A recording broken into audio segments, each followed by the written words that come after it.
আসসালামু আলাইকুম। আমি এখন আছি রাজাবাড়ি মুক্তা আসা ময়মনসিংহ এবং মধুবরের পাহাড়। মধুবর এবং ময়মনসিংহ বা মুক্তা আছে টাঙ্গাইল ডিস্ট্রিক্ট, এটা মাঝামাঝি পাহাড় এটা। আমি এখন আসছি কলা বাগানে, প্রচুর কলা বাগান এখানে, চাম্পা কলা এবং সাগর কলা বেশি পাওয়া যায়।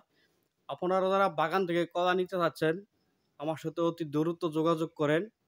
এখন বর্তমান রানিং কলা, 1 মাস পরে কলা, 15 দিন পরে কলা বা 2 মাস পরে কলা বা রমজান মাসে কলা। রমজান মাস যারা কলা নেন তারা এখনই যদি কলা বাগান থেকে কলা কিনতে চান, ইনশাল্লাহ প্রচুর কলা এখানে পাবেন। প্রায় 70 থেকে 80 হাজার গাছ আছে, একজনের না, ধারাবাহিকভাবে। আপনারা যদি এখন সরাসরি বাগান থেকে এসে কলা নেন, ইনশাল্লাহ সবাই ব্যবসা লাভবান হতে পারবেন। বিস্তারিত আমরা ভিডিওতে দেখাতে, আর কিছু আপনারাও গৃহস্থের সাথে কিছু কথা শুনতে পারবেন। আপনারা আমার চ্যানেলটার সাথে থাকবেন, সাবস্ক্রাইব করে রাখবেন যেন প্রতিনিয়ত ভিডিও আপলোড দিতে পারি। আপনারা সবসময় চেষ্টা করবেন বাগান থেকে কলা নেওয়ার জন্য, কারণ এটা বেশি একটা নষ্ট হয় না, সমস্যা হয় না, কারণ এক সাইজের কলা হবেন। বাজারে দেখছেন অনেক কলাই থাকে, বাজারের কলাগুলো এক মিহি থাকে না, বাগানের কলাগুলো অনেক মিহি থাকে এবং সলাও আপনারা বেশি পাবেন। সেজন্য আপনাদেরকে আমরা বিনীত অনুরোধ করবো, আমরা সরাসরি যেখানে কলা উৎপাদন হয় এখানে চলে আসেন, তাহলে আপনারা বেশিরভাগ লাভবান হতে পারবেন ইনশাআল্লাহ। এই দেখতে পাচ্ছেন প্রচুর কলা এখানে। আপনারা বাগান যেদিকে দেখবেন প্রচুর বাগান, বাগান দেখে শেষ করতে পারবেন না। আপনারা চাম্পা কলা এবং সাগর কলা যেটাই নেন না কেন, বাস্তবে যেখানে উৎপাদন হয় এখান থেকে নিলে সবচেয়ে আপনাকে লাভজনক হবে। আপনাদের আমি এই জিনিসটাই দেখাচ্ছি। পাহাড়ে আসবেন, বাগানে আসবেন, বাজারের কলা আর বাগানের কলা রাত দিন তফাৎ। আপনারা এটার সাথে ওটার কোনো সময় মিল করতে পারবেন না। গাছের উপরে দেখতে অনেক ছোট লাগে, কাটার পরে অনেক বড় দেখা যায়। আপনারা দেখতে পাচ্ছেন এখানে অনেক বড় বড় কলার ছড়ি আছে, এবং আপনারা যে কোনো কলা নিতে চান, সাগর এবং চাম্পা কলা, এই দেখেন।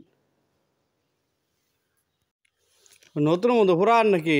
নতুনের মধ্যে 30 টাকা আছে, আমি পুরান রাখছি গুনিয়া। আর দিয়ে আবার সব নতুন লাগাইছ? হ্যাঁ, মানে নতুনটা তো নতুন খেলে ভাই, আমরা 30 টাকা আছে রেখে দিছি। বুঝছো? কইছি ওই ঘাটটা মেদি নিছি, কইছি 30 টাকা আছে, যদি আমার বছরে 12,000 টাকা করে নিছি, এক গাড়ি গলা যদি বাড়াই দিই 12,000 টাকা যদি আহে, ওইটা আমার 1.5 টাকা না, ওই হিসাব করে আমি। আর ওই নতুন সারা দিছ কয়শ? নতুন নতুন তো বাকিতে 250 করে দাম। কয় ভাগি? 260 70 যে যেরকম লাগা পায়। কয় ভাগি? এক পাখি। ও, তাহলে 300-এর মতো। হ্যাঁ, 300 গাছ আছে নতুন পুরানে।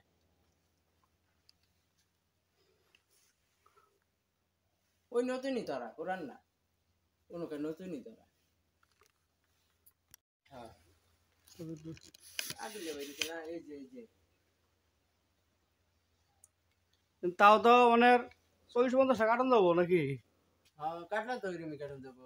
এই যে দেখতেছেন না? হ্যাঁ, এই যেগুলো তো কাটা দেবো। হ্যাঁ, ওই যে ওরে এই যে ওগুলাই তো কেটে বাড়া বাড়াইতেছি।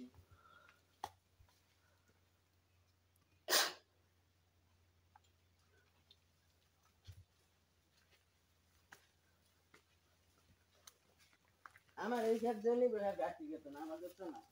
কি এরকম লাগে 5 মিনিট দিই। ও আমি যদি একটু গাছি যায়, রোজার মধ্যে এটা ওইটা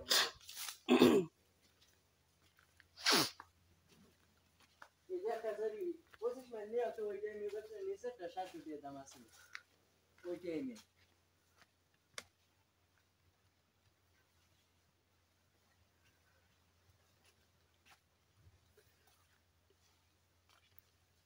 তোমার হিসেবে পোয়া আছে কত?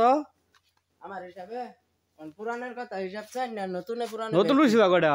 নতুন এনো খেত 8টা। এটা সব পুরানের পোয়া নাকি? হ্যাঁ, খেত 8টা পুরান আছে। ওটার মধ্যে কি নতুন করছ? না, এই 2 খেত পুরান বাইতে রেখা। এই 2 খেত আগে 1500 পোয়া গেছে। ও, এনো আছে 1000 খানি, আর অন্য আছে 4-500।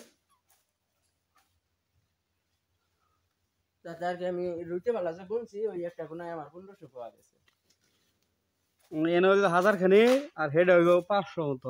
হ্যাঁ, 1500। আর নতুন পোয়া রয়েছে কয়শ কোনটা? নতুন রুইছি 1000, নতুন উপায় 2 খেত আপনার দেখাইছে না। হ্যাঁ ওডি হ্যাঁ